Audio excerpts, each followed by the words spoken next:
y'all.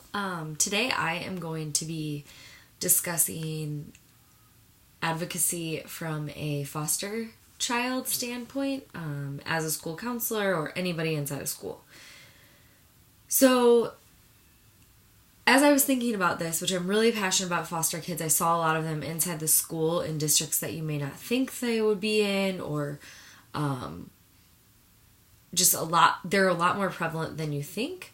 And it's something that we necessarily don't know unless we have a student in our class or something like that.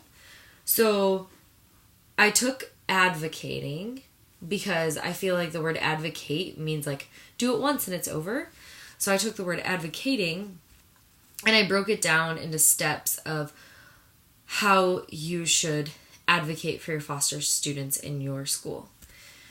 So for the advocating part, apply current evidence-based practices and resources to your current counseling program. So that's making sure you're up to date on information, making sure you know if there's any current resources that are really beneficial or you've heard from other counselors or staff members that may be beneficial to anybody that comes in contact with this foster student. Next, for the D in advocating is develop.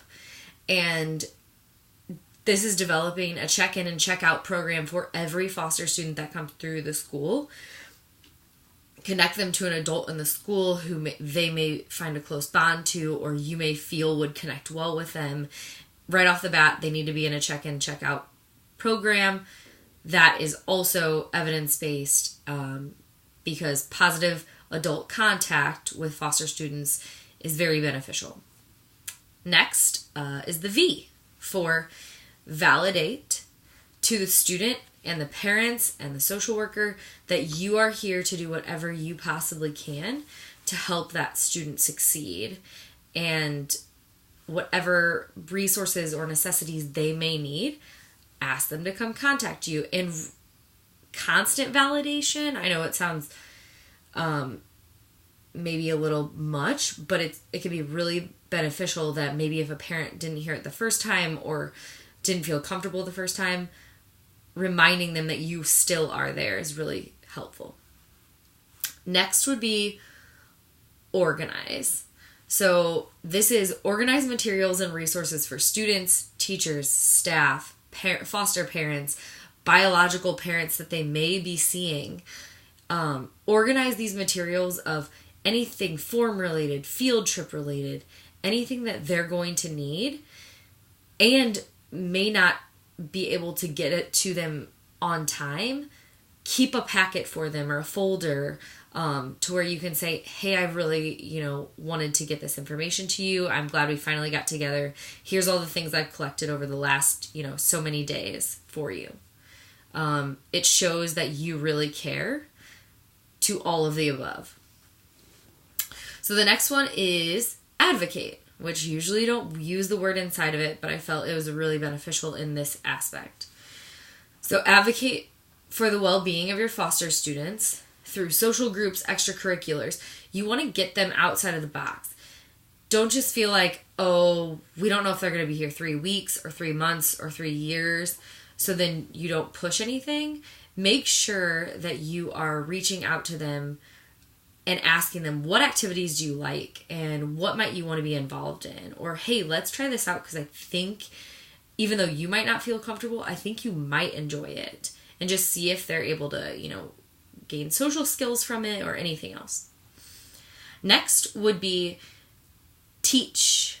So teach and educate others around you about the positive impact that we can have as teachers and educators and counselors on them in just a short amount of time. A lot of times we're like, or you'll hear teachers be like, we don't know how long they're going to be here.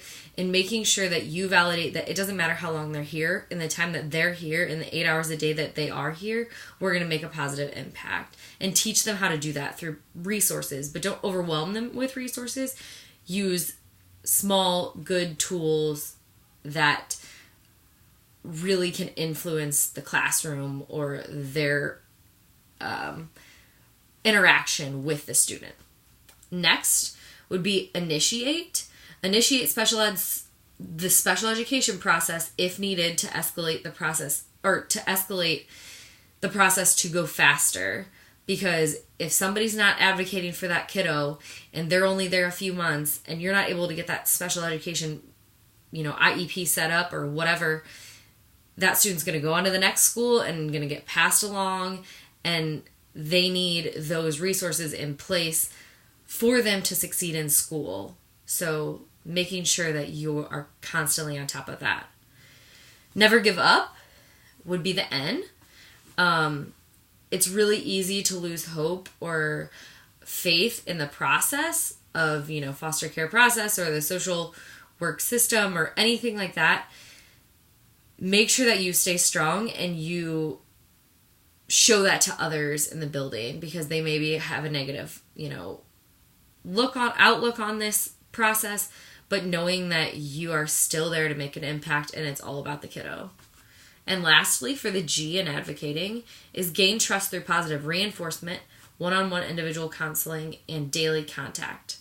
So make sure that you are being involved in everything that student is doing. And if you aren't physically one-on-one being involved in everything, make sure that you know what is going on in that child's schedule so that you know that the proper assets are being put in place for them to succeed. Advocating.